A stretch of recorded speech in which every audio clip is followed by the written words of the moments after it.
Okay, so dear Dhamma practitioners, be comfortable yourself and relax your body. We're going to start our ongoing meditation session now. Keep your back straight, neck head straight in one line, and your right palm on your left.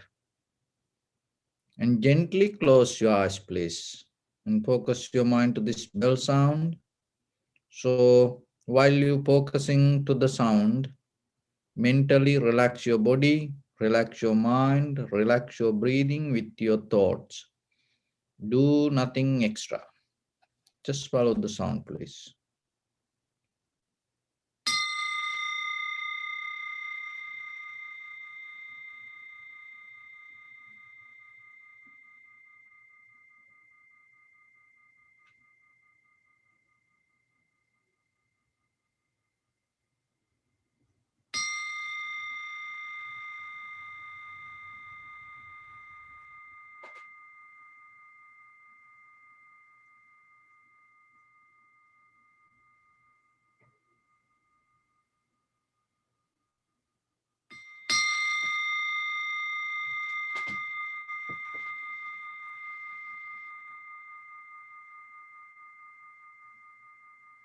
Namo tassa bhagavato arahato samma sambuddhassa. Namo tassa bhagavato arahato samma sambuddhassa. Namo tassa bhagavato arahato samma sambuddhassa. Homage to the Blessed One, the Exalted One, the fully enlightened One. So, dear Dhamma practitioners, in this ongoing meditation sessions, we try to give basic information regarding tranquility meditation and vipassana meditation. So, when you practice yourself, it is very important. You have to be very clear with the technique that you practice. Don't have any doubt. And if there is something, you have to again and again and again look into it, and you have to make it very clear. So not the result. Don't look for the result. What I mean, the practice, what you have to do and how you have to do. So when it comes to the practice, we start before you come to meditation at least 2 hours. This is mostly for beginners. And if you like to follow that way, you can do, but this all the guideline not going to help for each and everyone. But you have to see what work for you. So in the beginning, at least within 2 hours, remember, don't eat a heavy meal. And have, in case if you are hungry, eat something little bit, and drink, if you can, drink little bit warm water. And so keep your body little bit comfortable, but it is not too much comfortable. It's not, you have to keep, it's kind of like in a middle way. Another thing is, meditation is not a kind of like a place that you trying to rest. Meditation is a place that you're going to use your maximum strength and the effort. Don't hold anything when you practice meditation. What the point you holding? For what you holding anything? That whatever the strength that you have, the awareness you have, everything. You have to use everything. It's kind of like that, the end of your life. That's how you have to practice within yourself. So once you sit for meditation, there are few things as rituals you have to keep practice. Remember, the very first thing, the environment. So that environment, even though you are in a busy place, even though you are at home, you are other people live, so don't disturb to them. Learn, you can do that. Anywhere, don't allow others to to behave kind of like a very ascetic way at home, then they get mad about your meditation sometimes, and they don't have a kind of like a pleasant reaction for your meditation, because when the meditation time come, everybody kind of like become afraid. Oh, don't talk now, she going to practice meditation. Oh, it is not good. Why people have to be like that? Why your husband or wife or why your children need to be like that way? You practice meditation, of course. In the beginning, it kind of like the disturb can bring some effort, but that's where you have the loving kindness, compassion. That is what you need the practice.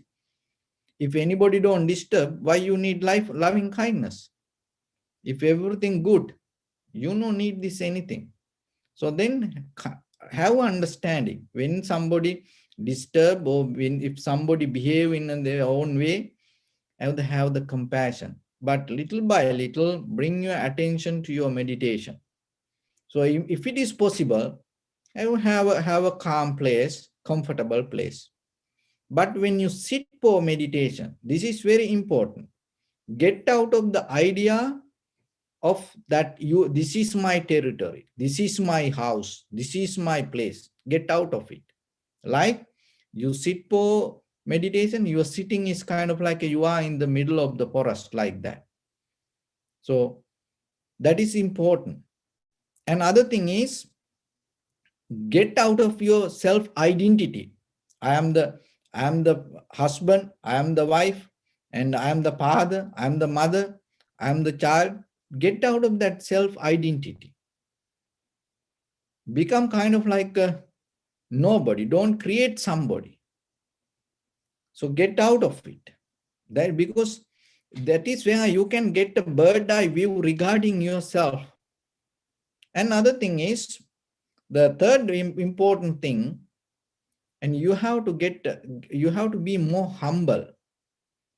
Like how the king get the advice. When the king go to advisors, the very first thing he take out his crown and put on a table. And maybe if you see the very old time, the kings or the queens, I don't know if the queen do this, I don't know about that, but the king, that when they have the chair, so we have seen in our countries, when they have, there is a very little another place beautifully decorated. Why? Because when the advisors come, the king take out the crown and put it there. And at that time, he's normal. He accepting everything. And he discuss kind of like as ordinary person. Then other people also feel more comfortable. And then after that, he take the crown and put on his head. So then he become the king. Then he advise, command. So when you sit for meditation, you have to get out of that self-image and you have to be more humble. And don't sit with the ideas that you carry with your own practice. Even whatever happened yesterday, whatever the practice you done yesterday, when you sit for today meditation, you have to get out of that memory. Sit with very clear mind. So that is when you come to the sitting. So otherwise just crossing leg is not the sitting. These all qualities come together, make a perfect sitting.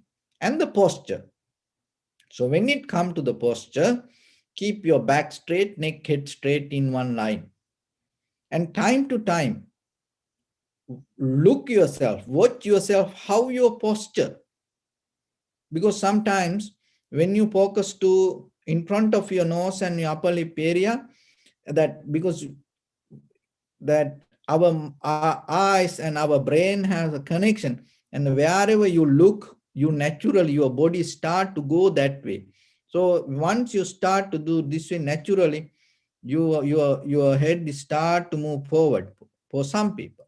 So then look into yourself time to time and see, and what is your posture, how is your posture. And the primary mental object, It's important. So before you go to primary mental object, and the other thing in the posture, keep the chin down. So when you walk, you bring the chin little bit up, but when you sit for meditation, you bring the chin down a little bit. So when you bring the chin down, it helps for your spine to keep straight, and it helps you to have the awareness a little bit. And other thing is, and little bit in the beginning, try to hold your abs and tight your buttock. So those are the three places that you have to remember. Keep connect together, interconnect these three places: your chin, abdominal area, your buttock, bottom of your body. So three things, if you lose, and sometimes laziness start to come. So if you have the sleepiness, tired, any lethargic nature, so when you do these things, and it will awake the nerve system. So it will help. And later, once you become master with sitting, naturally your posture become naturally get into the place. And then mainly we practice anapanasati, contemplating inhalation and exhalation. So in front of your nose and your upper lip area. So when it comes to sensation, so you don't think about the breathing, you don't try to inhale or exhale, and you don't try to maintain it, you don't try to correct anything. You learn to observe and recognize. So what you have to observe, you don't go to observe inhalation or exhalation, you observe the sensation. So through the sensation, whatever that, if it is an inhalation or exhalation, then you recognize it. As example, sometimes if your inhalation don't feel that much, but if your exhalation is so rough and heavy, and then you feel only exhalation in the beginning, it is okay. Don't worry about inhalation because you don't see it. You see only the exhalation. You recognize because you follow the sensation. You don't follow the inhalation or exhalation. Sensation is the point you have to get. And once you have it, in time to time, see how your mind clearly recognize the sensation. Right? It's called the nimitta. The nimitta means workplace. So you stay there. Your place is always in front of your nose and your upper lip area. In case if the sensation disappear, there are reasons. One is maybe your head, that maybe it is too high or it is too low like this. So then slowly look yourself and adjust your head. And the other thing is your upper body, and little bit bring back and forth and move a little bit, and then find out, are you getting the sensation? And the third one is your mind. If the mind is busy or if the mind somewhere else, then you're not going to recognize this. So then determine yourself, have some effort, and bring the attention again and again, again and again. So don't worry, whatever if the mind go here and there, don't look for reasons, because then the naturally mind start to go with that. It doesn't matter wherever it go, whatever happen, you recognize. Once you recognize, bring the mind and stay with the sensation.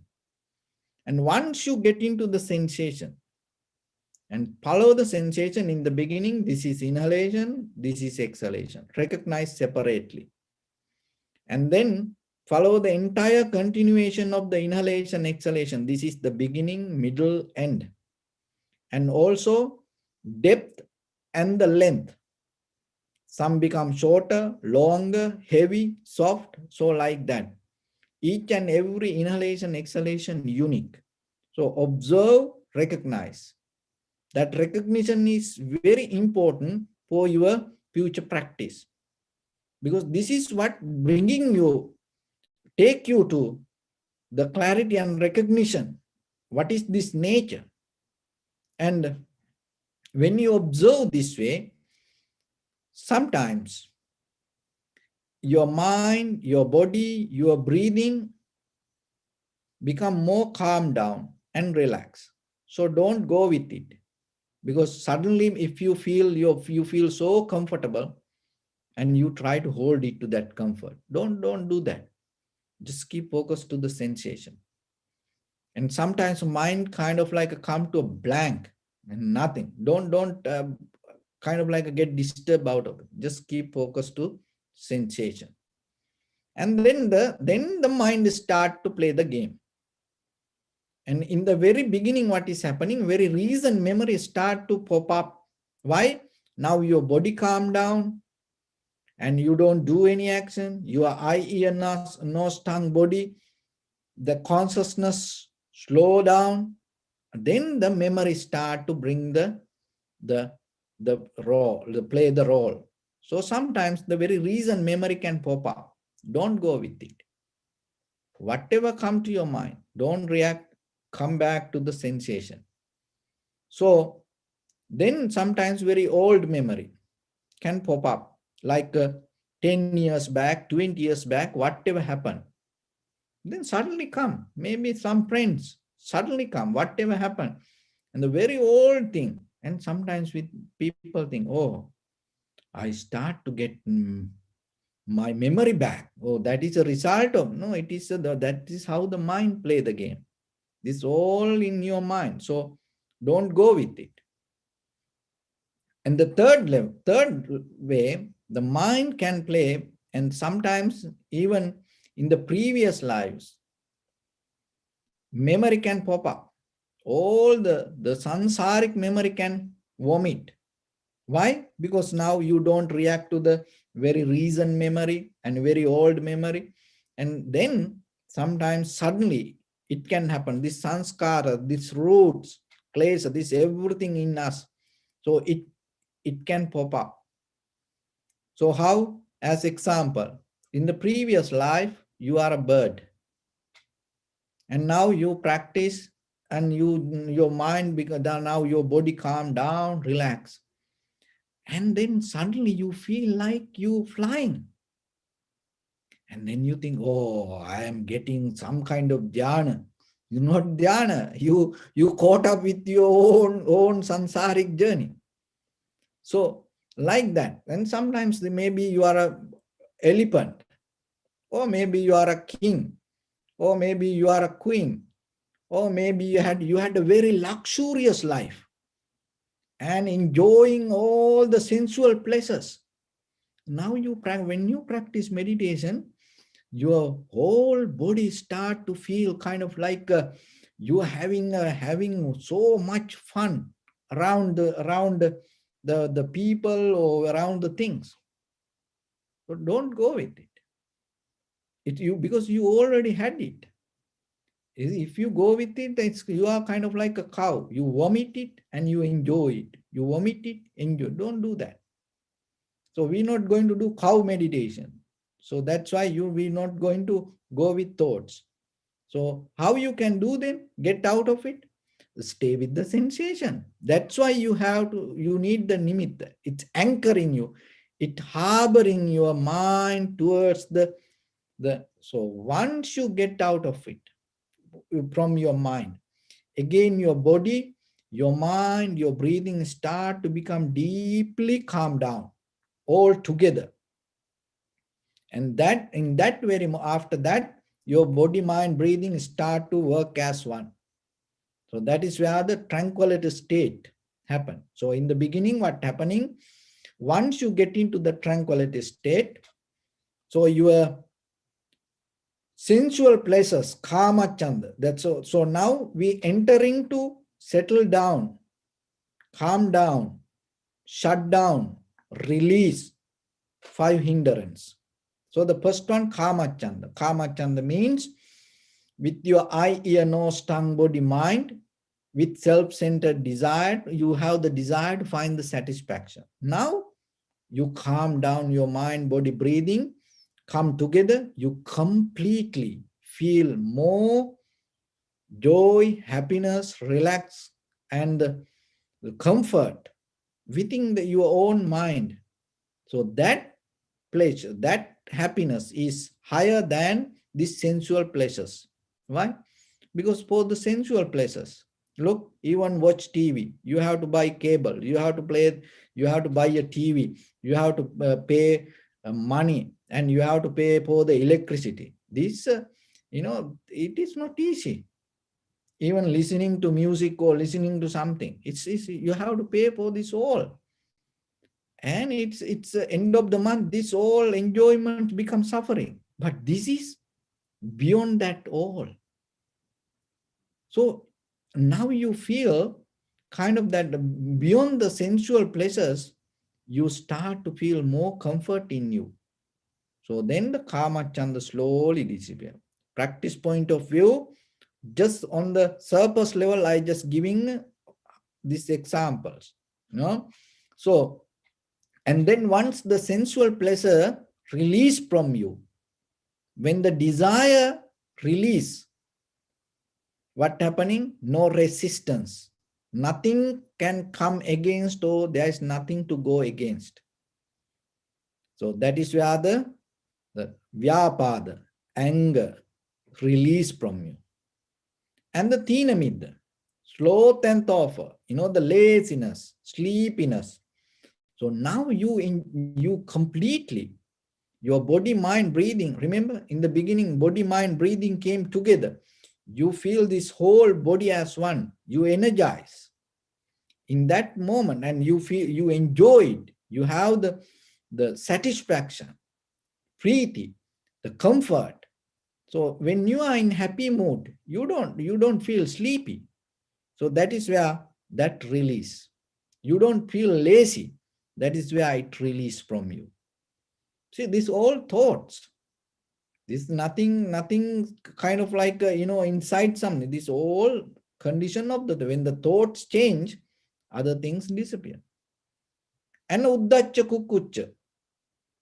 So that restlessness, kind of like that comparing to yourself, and again this comparison mind with the self-centered mind you had, now it slowly settled down. Why? Because there you're not depending from sensual pleasures, nothing come against or nothing go against, and you feel so energized. It will help you to settle down. And then the doubt regarding past and the future, now you don't look for that anymore. So then now your 5 hindrance slow down, and from there you can develop the dhyana or the high mental powers. But our purpose is we go to vipassana. This is what the Buddha is teaching, vipassana. So when it go to vipassana, what is the vipassana means? V means deeply, thoroughly, very clearly. When it come to that moment, nothing left, 100% accurately. Passana, observe, recognize, analyze. So that's why it's called analytical meditation or panya bhavana. When it comes to our human life, this is what I want to mention you today, especially as human, naturally we can see, naturally we can hear, naturally we can smell, eating. This is nothing special with eating. Even when you were born as a child here, in these first 5 years, unknowingly, you keep eating. You was eating. And some people, even in the dream, they eating. You can see sometimes your husband, wife, children, parents, sometimes at night. Even in the dream, people eating. Don't make it kind of like a very special thing in life. And so another thing is the sensual pleasures. and finding satisfaction with this body. And you went through all this experience. You are enough mature to understand. It is not anymore of fun. It is a kind of like a very difficult thing. And even finding the satisfaction for you, and even that the giving the satisfaction to another person is not easy. It's like a war, very difficult. If something go wrong and it end up with the huge drama, so you know that. But human life is not these things, because this is a very common, very basic lifestyle. The human life means your awareness. That is what you have to understand. Your awareness. So when you sit for meditation, 100% activate your human skill. That is the skill. Watching TVs or the listening to music, or even eating or reproducing or having the sensual pleasures. This all animal also do this. But only human have the awareness. No animal can develop, no any animal or the even some kind of, that the angels or the deities cannot develop that. Only you have that power. So vipassana means you get out of that all the dust and you sit with the determination to 100% activate that your clear human potential, the strength, ability. In that very moment, don't look for anything else. Don't depend on anything. 100% be very clear in you. And just look what you experience. That is the vipassana. It is not a kind of like a big thing. Because we make it, we covered other things, and that's why we cannot find that reality. We make that other things big in life. Because of this, you forget your awareness. So the vipassana is recognition, very clearly analyzing what? Your feelings. So when it comes to that, your five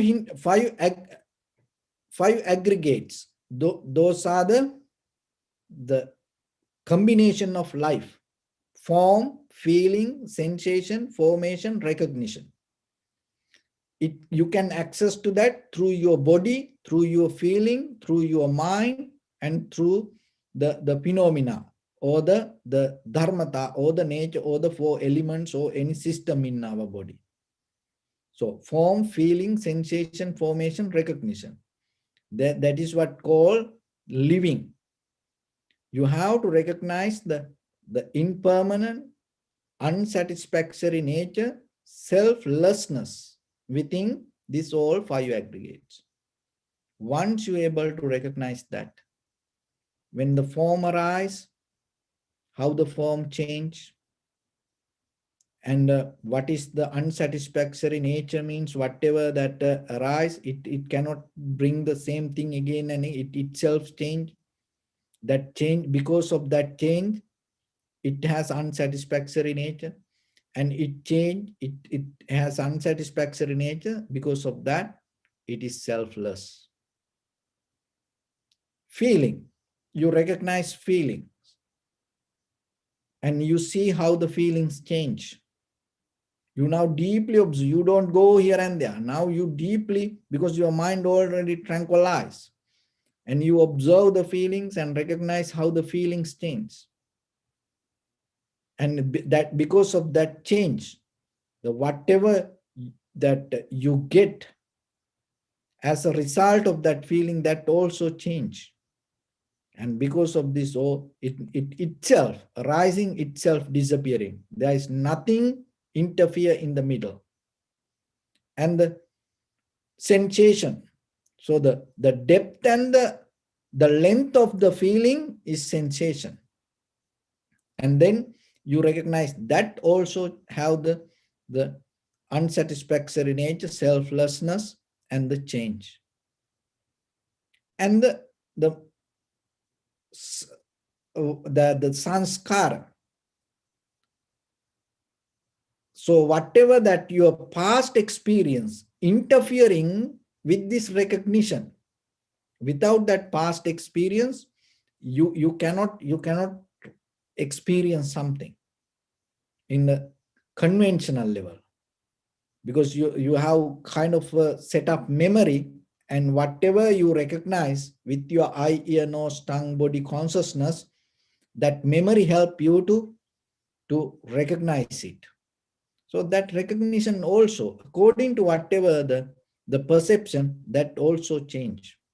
And then the awareness, or the your recognition, completion, the understanding, that also moment by moment change. So with form, feeling, sensation, formation, recognition, you recognize impermanent, unsatisfactory nature and selflessness. That recognition, when come together, so then it become 8. So this 5, form, feeling, sensation, formation, recognition, you see impermanent, unsatisfactory nature, selflessness within this 5. When you come to that, you get out of the experiencer. You recognize this is a system. This is a mechanism. This is not a person. This is not a solid something that keep happening, that keep following. The moment by moment, arising, disappearing, arising, disappearing. That whatever arise, and it didn't happen before or after. In that very moment it arise, in that very moment it disappear. And when it disappear, it not going to left anything. It completely disappearing. So that is deeper level of recognition. Whatever the feeling or whatever sensation, whatever you recognize, in that very moment it arises, and without leaving anything, it itself disappears. Once you come to that moment, then you release from this collective nature.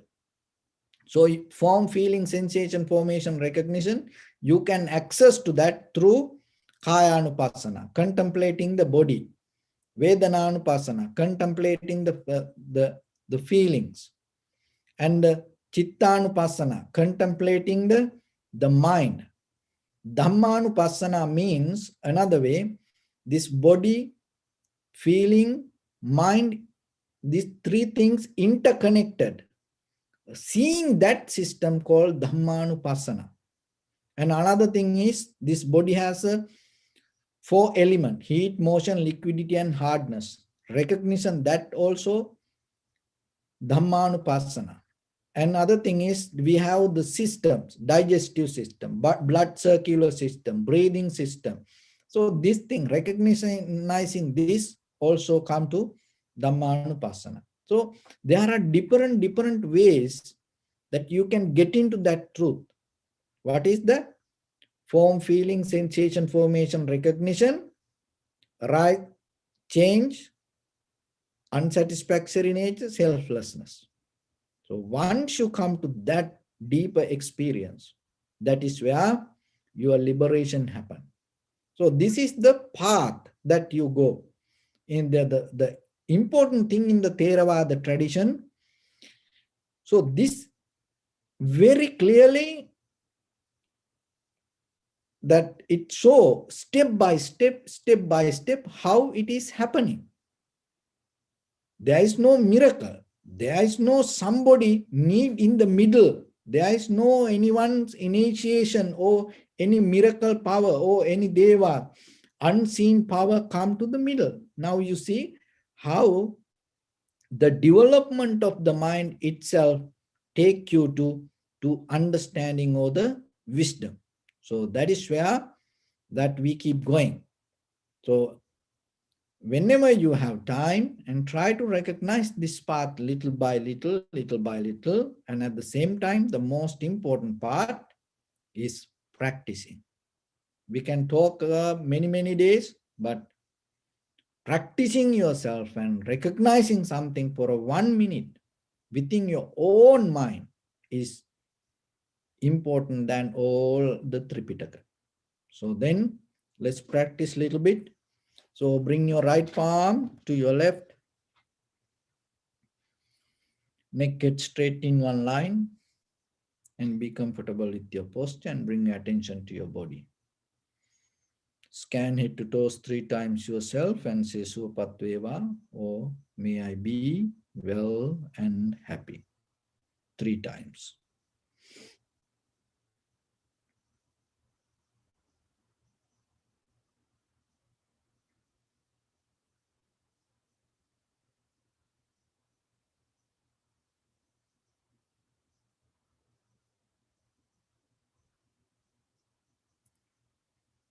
Take a moment and think. We gathered here in this moment to practice this ancient meditation technique. All the Buddhas, all the enlightened masters followed this path and achieved wisdom. So we also gathered here to accumulate that knowledge. In this moment with this sitting, may my body become more comfortable. May my breath be more smooth. May no difficulties come to me. May all the success come to me. Also think for a moment. This is the last moment we're spending in this very lifetime. And detach your mind from all your past memories and as well as any kind of future thoughts. Just try to remain in the present moment, observing your inhalation and exhalation through the sensation of. So bring your attention to in front of your nose and your upper lip area. Deeply and gently breathe in, breathe out 3 times, please. And recognize the sensation.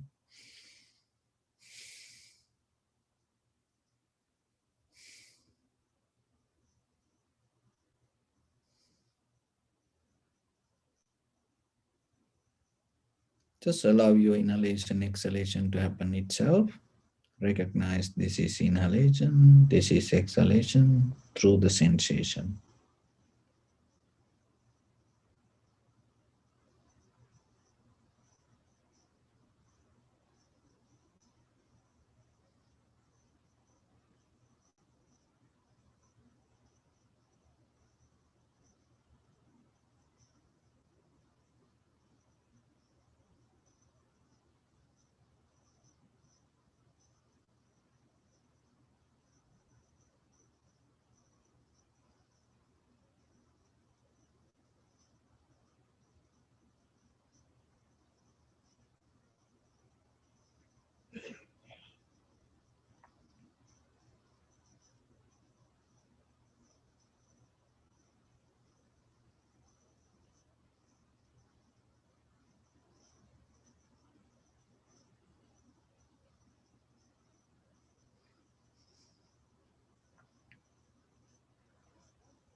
Keep your attention to entire continuation of the inhalation, exhalation.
Keep focus to the sensation of the inhalation, exhalation.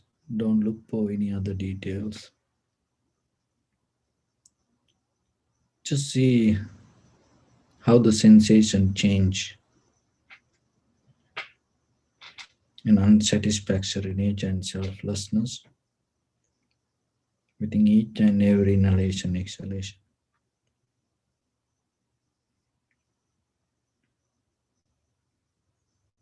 So bring your fully attention and keep total freedom and newness in your mind. Don't bound to any theory or pattern or thoughts.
Bring your attention to your body.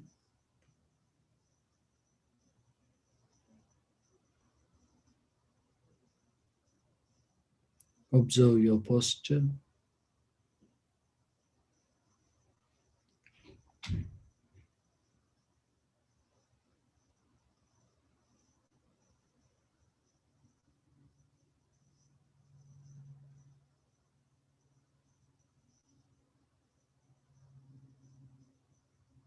We cultivate loving kindness and compassion in our heart and radiate it as a light through entire your compound, village, city, state, country, world, around this universe.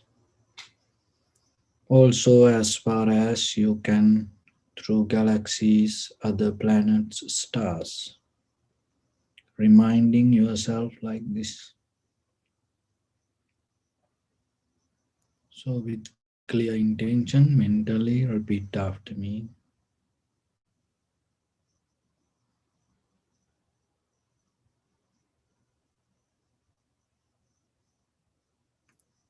May all living beings in this universe be well and happy.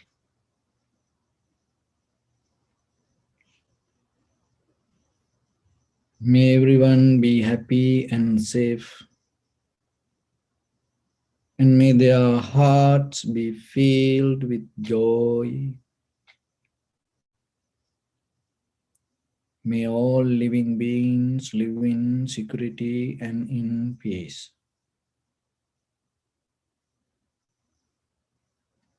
Beings who are frail or strong,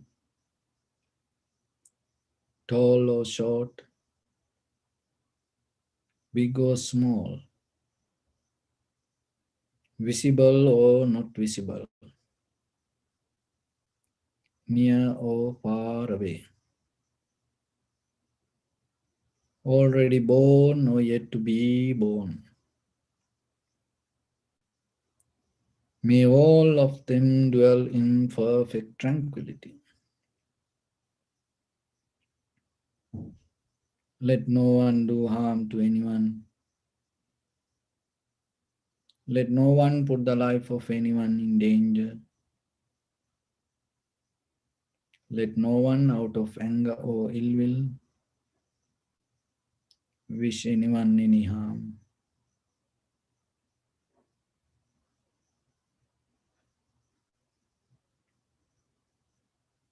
Expand the loving kindness and compassion beginning from your heart forward. Visualize yourself and send it as a light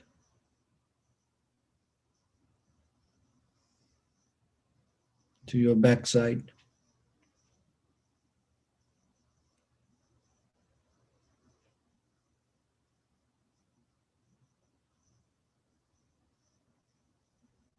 to your left side,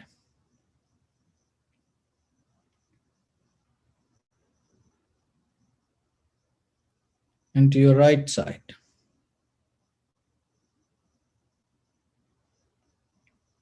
Downward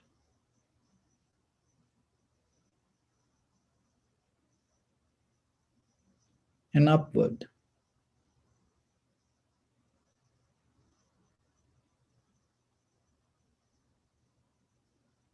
To all six directions at once, like the moon, the sun, spread the light, spread the energy without any condition, without any limitation, without any resistance or without any judgment.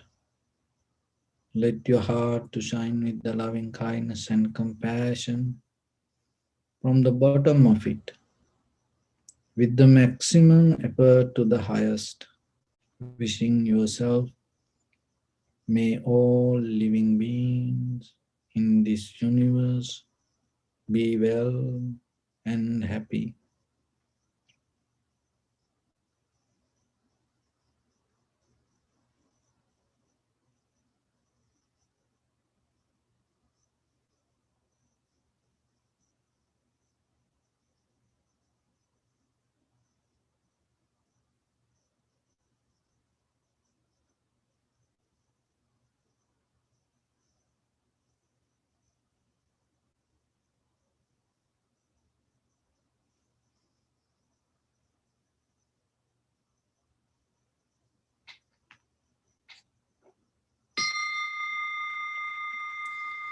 Say sadhu, sadhu, sadhu. Dear Dhamma practitioners, during Buddha's time, there was an incident happened. There was an enlightened monk called Tissa. And this monk used to go to a place for Pindapata, for a house. So that house is owned by a gem cutter, ornament maker.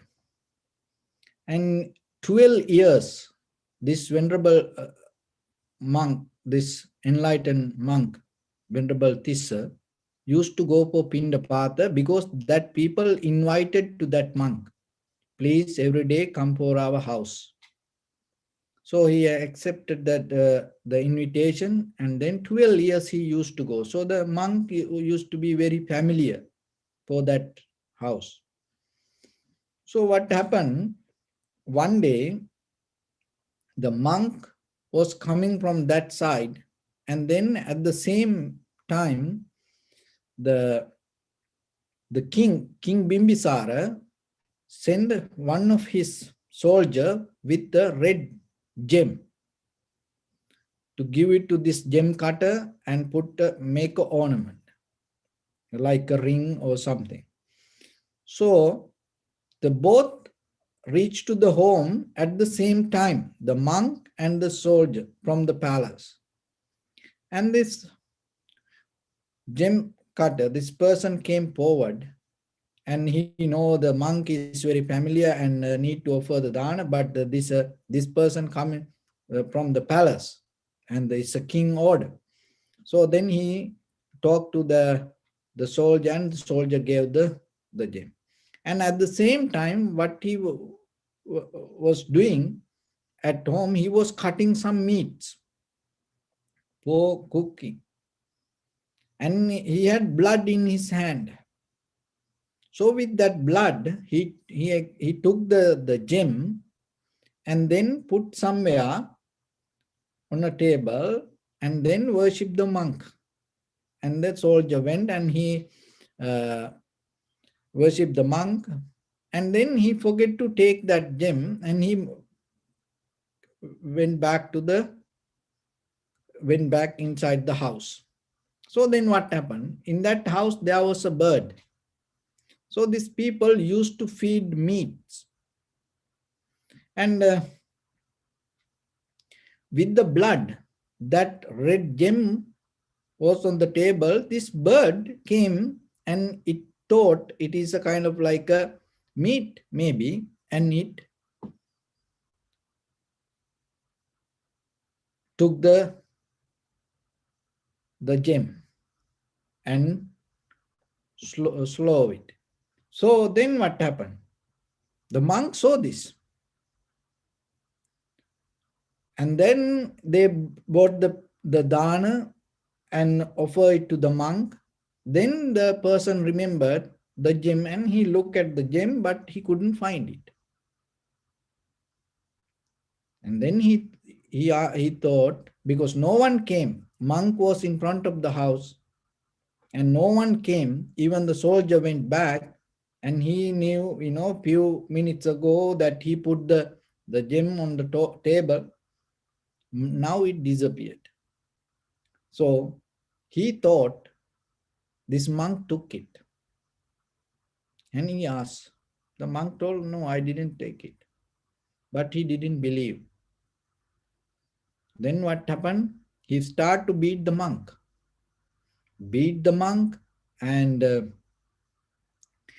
And he is very, very bad way, very, and giving hard time to this monk and try to ask, give me the gem, because otherwise the king going to punish this person. And he thought this monk took it. See, 12 years, this monk used to come to the house for Pindapat. But still, this person didn't understand, and there was no trust. So that's why in this life, especially, even as monks with the lay people, we have the relationships, but always our high priest and our elder monks always mention us that don't, with any relationship, you have to be very careful, because the trust, if you see, during this Buddha's time, even the enlightened master 12 years used to come to this house every day. And the trust is, it's a very scary thing when it comes to people. For something, even whatever they come to ideas, they can think something and they can go away. So that's why as monks that that our high priest and our elder master, that the monks always told us, never ever depend on people. we do our best for people, but never ever depend on, or never ever wait or think that the people going to say something good, or that appreciate you, or even have build up a good friendship. There are good people, but when it come to life, you have to remember, if when it happen, if it can happen to a monk, you know and as a husband, wife, children, friends and family, you know anyone can suspect you. Anyone can suspect you. And there is no way that you can think, no, this person not going to do that way, this person going to believe me. It will happen, when it come to relationship, it will happen.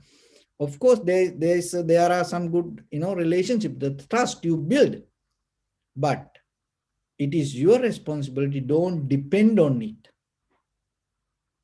Don't depend on it. Don't hope that other person will trust you. No, you do your best. That's it. And so then what happened? He start to beat this monk and giving hard time, and this monk died. And before it died, what happened? So now he tied that monk to the chair and start to beat, and all the blood start to come. So this bird used to blood, to come to the smell of the blood, because I think these people used to feed every day, maybe meat. This person, maybe he eating meat, too much. That's why he gets so mad and angry sometimes. So somehow, then the blood start to go all over the floor, and the bird came for that blood. Then this person got so mad, and still the monk didn't tell. The bird took it, because if the monk tell that, he going to kill that bird. This monk already enlightened, and maybe he thought, this innocent animal, why, if I tell that this, because of that my word, this person going to kill the animal.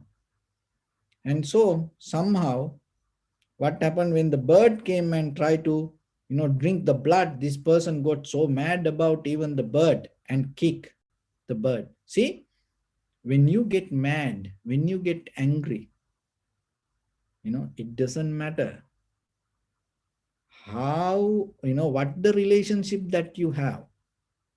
Another person cannot see that. That's the very ugly thing with the anger. So then be very careful. So when, in details, there are a lot of things. It is just not a story. It is about our life. That is why, it is a very raw, rough level of organic life, through these stories you can see. And so then that the monk, before that monk passed away, and he saw that how the bird died, how what this guy did to that bird. And then monk asked, look, that bird died or not? Then he looked at the bird, and he knew the bird died. And then the monk told, then, you can find inside this bird that you are gem. And this person was so shocked, and he apologized. But already monk was so weak, and a lot of blood and went out of the body, and the monk passed away. And the bird and died and became a son of that the same house, that his wife became pregnant. That bird came and born as a child. And then this person died and went to the lower existence. And the woman, with the great respect, and used to do 12 years offer the dana. And when that woman died, she went to the heaven. So the enlightened master attained to the enlightenment. So once he passed away, he's over. So see this, four things happen. One attained to the enlightenment, one went to the hell, one went to the heaven, and one became a human. So Buddha heard this the story, and then the Buddha gave the sermon, and regarding according to your thoughts, according to your thoughts, where you go, how it can happen. So when it comes to karma, there are four kind of karmas. One is dark karma or black karma, and the one is white or the bright karma, and third one is black and white, dark and bright, both together, and the fourth one is no colors, neither black or white. So when it comes to karma, what is the karma? And so we have three actions: bodily action, verbal action, mental action. So how this karma happens? Karma happens according to your thoughts, mental action. That is the most important and powerful thing. So then mainly two kind of karma. If you have a good thought in your mind, and with that, whatever you do with the good, whatever you do or whatever you say, and the outcome going to become good. But with the bad or unprofitable skills, or the greed, hatred, or the delusion, if you with that thought, if you do any action, maybe the action may be so comfortable for others, so nice, beautiful, everybody appreciate, but outcome going to be bad. So Buddha mentioned, Chetanaham bhikkave kammang vadami. So that means the intention is your karma. According to your intention, your karma happen. And how it happened? Manasache paduttena bhasativa karotiva. So manasache paduttena, that means if you have the dark thoughts in your mind, or if with the bad intention, or if you have the greed, hatred, or the delusion in your mind, with that intention, bhasativa karotiva. If you say something or do something, bhasati means if you say, and karoti or bodily action. See, in that place, it doesn't say your bodily action should be right or wrong. The important thing, manasa che paduttena, if the mind is polluted, bhasativa karo, whatever that you say or do, it's going to bring a bad karma. Manasache paduttena bhasativa karotiva tatonang dukkamang veti. Chakkangva bhato padam. That's how it comes. But the important thing is here that mostly, maybe with the unhappy mind, when you do some good things and you think, oh, you do good karma. No, it cannot happen. So that is the Buddha's teaching. It's directly go to the beginning point. And sometimes, so then the other part of it, manasa che pasannena, that means with the happy, that means with the good, or in a profitable way, or with the very clear mind, or with the loving kindness, compassion, generosity, and wisdom. If you do the bhasativa karotiva, tatonang sukhamang veti. So bhasativa karotiva, whatever that you do, your bodily action or the verbal action, maybe if the intention is good, if the intention is, your main idea is good, maybe Your words can be very bad and your action can be very bad. And people criticize the action. But if your thought is good, if the beginning point is good, tatonang sukhamang veti chaya anapaini, like the shadow never leave your body, the good result going to come with you. So then what I want to mention, so according to the say that one person according to the dark karma or the black karma went to the lower existence or the hell. And that woman used to offer dana with the great respect for 12 years. As a result of that, and she accumulated lot of good karma. So that's mean white karma. She went to the higher existence.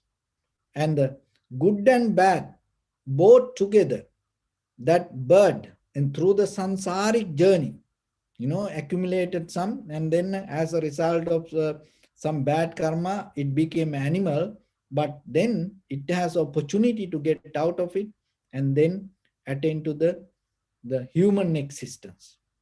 And the monk, not bad or good, and already attained to the enlightenment, and because of that once passed away and then didn't come back anymore. So then you have to remember in day-to-day life that whatever you do, always be very careful with your mind. What is in your mind? With any kind of greed, hatred, and the delusion. Only three things. Not a kind of like a, big chart. You need to remember, no? Greed, hatred, and the delusion. Very simple, you know. So always remember, never do anything, never say anything. Because maybe we try to, please other people. And as you already know, life will go and things will change by time. And if you done anything for other people sometimes, and then the very next day, they forget it. See that monk, even 12 years used to come there and it just, disappeared. When something come and things can change. But yourself, to please other people, please your wife and to make happy your husband or wife or children or parents. Never do anything related to greed, hatred, and the delusion, because that is what finally going to help for you. That's the important thing. And if you do something, that people will go away by the time. And end of this life, no one can help. Only you, whatever you accumulate within yourself, going to help for you until you attain to the Nibbana. So then as soon as possible, you have to practice for that. But till that, always remember, whenever you have opportunity to do something, whenever you have opportunity to take a decision in your heart, never take any decision related to greed, hatred, and the delusion. You have power. That is the real willpower. You have power to select anything with the loving kindness, generosity, compassion, and the wisdom. So transform that. Do it with deeply in your heart. Maybe the bodily action or verbal action can be very rough and very ugly, and no one going to accept it, but it is okay. You know why? And sometimes for the moment people accept it, but in long term, everybody recognize that is not the right decision. Look at the world. Look at how the worldly leaders behave. Whole country bring a person to the presidency, and look how they behave. And you can see, then whole country took a decision, it is wrong. Look, then how about you and me? So that don't depend on this conventional life of people's decision. People say things, they have no idea. And people say things and they have no very clear idea. That's why you have to have kalyana mitra, the good friends close by to you. And people just whatever they hear, they say. Whatever come to their mind, they say. Don't go with it. You know. So, but yourself, be very clear. Keep clear your heart. It will help for others and it will help for you. For any reason, never get into black karma or dark karma. And as much as try to perform the good things, and finally, and get out of that good also. So then there is a moment come, you can perform action, no feedback or no the outcome or no any that result going to come. That is enlightenment. So that is where we keep going, and always remember yourself in day-to-day life in your capacity that you have 100% authority and capability, strength with your mind. So that is what called awareness. Use it. That is why you came to this human world. You have to use it. If you use it for a one day, you will see this entire universe going to change. So with that, I bless upon everyone with this good practice. May all of you be well, happy and peaceful. May no harm come to you. May no difficulties come to you. May no problems come to you.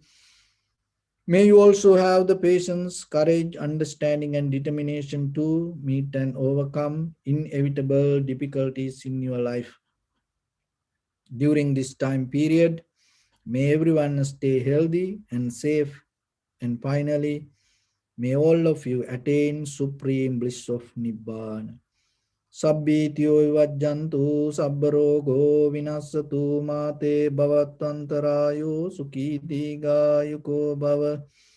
Ittavata cha ammihi sampadang punya sampadang sabbe devanumodantu sabba sampatti siddhya sabbe bhutanumodantu sabba sampatti siddhya sabbe sattanumodantu sabba sampatti siddhya idamme punya kammang asavakkaya vahang hotu sabba dukkha pamunchatu. Bless you.